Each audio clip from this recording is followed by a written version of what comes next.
ఓం సమర్థ సద్గురు సాయినాథ్ మహారాజ్కి జై. ఓం సాయిరామ్. మన బాబా కుటుంబ సభ్యులందరికీ నమస్తే అండి. మీ అందరిపైన షిరిడీ సాయినాథ్ ఆశీస్సులు ఉండాలని, మీరెప్పుడూ సంతోషంగా ఉండాలని మనస్ఫూర్తిగా కోరుకుంటున్నాను. ఈరోజు వీడియోలో మన బాబాగారు సందేశం అండి. మన బాబాగారు ఏమంటున్నారంటే, తల్లి, ఎవరైతే నిన్ను చీకొట్టారో, ఎవరైతే నిన్ను అవమానించారో వాళ్ళే నీ కాళ్ళ దగ్గరికి వచ్చే విధంగా నేను చేయబోతున్నానమ్మా. మరి ఏమాత్రమో కూడా ఆలస్యం చేయకుండా నీ బాబా చెప్పేటటువంటి సందేశంలోని అర్థమేమిటో తెలుసుకో తల్లి అని అయితే మన బాబాగారు అంటున్నారండి. ఇంకా మరి బాబాగారు ఏం చెప్పబోతున్నారో ఆయన మాటల్లోనే తెలుసుకుందాము. చిన్న రిక్వెస్ట్ ఫ్రెండ్స్, మన వీడియోస్కి అయితే ఒక చిన్న లైక్ ఇవ్వండి.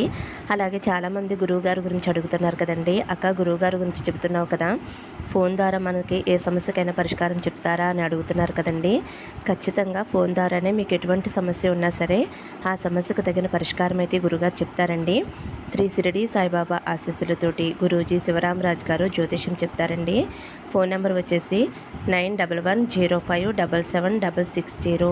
మీ సమస్య ఏదైనా సరే, ప్రేమ, పెళ్ళి, ఉద్యోగం, రాజకీయం, విదేశీ ప్రయాణం, అప్పుల బాధలు, ఆస్తి తగాదాలు, భార్యాభర్తల మధ్య గొడవలు, ధనం నిలకడ లేకపోవటం, స్త్రీ పురుషుల ఎటువంటి సమస్యకైనా సరే గురువుగారు 24 గంటల్లో పరిష్కారం చూపిస్తారండి. ఈ గురువుగారికి చూపించుకున్న వారికి ఎంతో మందికి మంచి జరిగింది ఫ్రెండ్స్. కాబట్టి ఒక్కసారి నమ్మకంతో ఈ గురువుగారిని కాంటాక్ట్ అవ్వండి. నమ్మితే గనక అంతా మంచి జరుగుతుందండి. ఇంకా మన బాబాగారు ఏం చెప్పబోతున్నారో బాబాగారి మాటల్లోనే విందామండి. తల్లి, నిన్ను ఎవరైతే నలుగురు ముందు అవమానించారో, ఎవరైతే నిన్ను అవహేళన చేశారో వారే నీ కాళ్ళ దగ్గరికి రాబోతున్నారమ్మా. నమ్మటం లేదు కదమ్మా? చూడు తల్లి, ఒక్కసారి నీ గురించి, నీ ప్రవర్తన గురించి, నేటి తరంలో నీకు వచ్చిన మార్పుల గురించి వివరంగా చెబుతాను విను తల్లి. చూడు తల్లి, నీతో మాట్లాడాలి అని అనుకునే వారిని ఎప్పుడూ కూడా విస్మరించవద్దు. ఎందుకో తెలుసా? ఇప్పుడు నువ్వు డబ్బులు సంపాదించడంలో బిజీగా ఉన్నావు, కాదు అనటం లేదు. కానీ ఏదో ఒకరోజు నువ్వు వజ్రాన్ని పోగొట్టుకుంటున్నావు అని తెలుసుకుంటావు బిడ్డ. ఎందుకంటే నీతో మనసు విప్పి మాట్లాడాలి అని చెప్పి చాలా బంధాలు నీ కోసం ఎదురు చూస్తూ ఉన్నాయి. నీతో కాస్త సమయం గడిపితే చాలు, నీతో సరదాగా అలా మాట్లాడితే చాలు అని అనుకుని చాలా బంధాలు నీ కోసం ఎదురు చూస్తూ ఉన్నాయమ్మా. కానీ నువ్వు ఆ బంధాలను అస్సలు పట్టించుకోవటం లేదు, విస్మరించేస్తున్నావు. అంటే నువ్వు డబ్బు సంపాదనలో పడిపోయి చాలా బిజీగా ఉండి వాళ్ళని నిర్లక్ష్యం చేస్తున్నావు. ఏ సమయంలో ఏం చేయాలో తెలియక నీ సమయం అంతా కూడా కేవలం డబ్బు మీదే నిలుపుతున్నావు.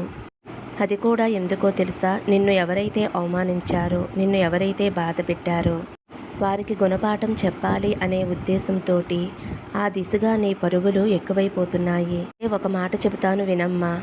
నాకు తెలుసు నీ మనసు ఎంత బాధగా ఉందో.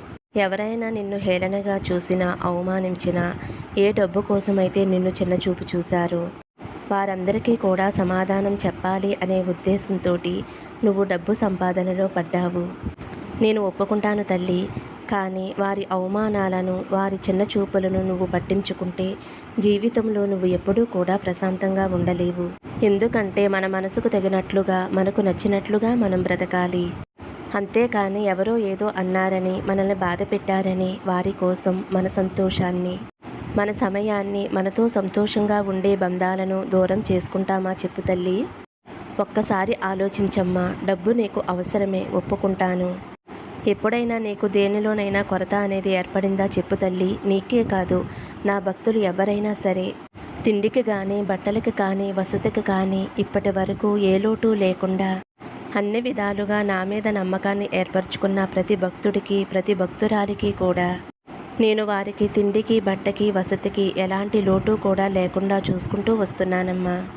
ఇది నిజమా కాదా? నీ గుండెలపైన చేయి వేసి ఒప్పుకో తల్లి ఈ నిజాన్ని. నీ అవసరాలన్నీ కూడా నేను తీరుస్తున్నానమ్మా. అలాగే నీ కోరిక ఏదైతే ఉందో ఆ కోరిక తీర్చడం కోసం నేను సాయశక్తులా ప్రయత్నం చేస్తున్నాను. అయినా కూడా అన్నీ ఉన్నా సరే నువ్వు ఇంకా ఎక్కువ ధనం సంపాదించాలి అన్న ఆశతోటి, ధనంపై ఉన్నటువంటి అత్యాశ కాదు, అలాగే ధనంపై ఉన్నటువంటి వ్యామోహం కాదు, ఎవరైతే నిన్ను హేళన చేశారో, ఎవరైతే నిన్ను చీకొట్టారో వారికి బుద్ధి చెప్పాలి అనే దిశతోటి నీ ఆలోచనల్లో చాలా మార్పులు వచ్చాయమ్మా. కాబట్టి ఆ ఆలోచనలన్నీ కూడా పక్కన పెట్టేసే. నిన్ను చీకొట్టిన వారే నీ దగ్గరికి వస్తారు. ఎందుకో తెలుసా? నీ మంచి ప్రవర్తనకు, నీకున్నటువంటి మంచి మనసుకి, వారు తప్పకుండా 100 రెట్లు ఏదో ఒక రోజు తెలుసుకునేలా చేసి నీ కాళ్ళ దగ్గరికి వచ్చేలా నేను చేస్తాను. కాబట్టి అంతవరకు నువ్వు వేచి చూడు తల్లి. డబ్బుంటేనే ఈ సమాజంలో బ్రతకగలం, బ్రతకాలి అనే మాట అవాస్తవం తల్లి. అలాగే డబ్బుతో కొనలేనటువంటి సుగుణాలు ఎన్నో నీలో ఉన్నాయమ్మా. కాబట్టి ఆ గుణాల కన్నా డబ్బేమీ పెద్ద గొప్పదేమీ కాదు తల్లి. డబ్బు ఈ రోజు ఉంటుంది, రేపు పోతుంది. కానీ నీకున్నటువంటి మంచి మనసు, నీకున్నటువంటి మంచి గౌరవం, నీకున్నటువంటి ప్రవర్తన అవేమీ కూడా డబ్బుతో కొనలేనివి. ఒక్కసారి గుర్తు చేసుకో.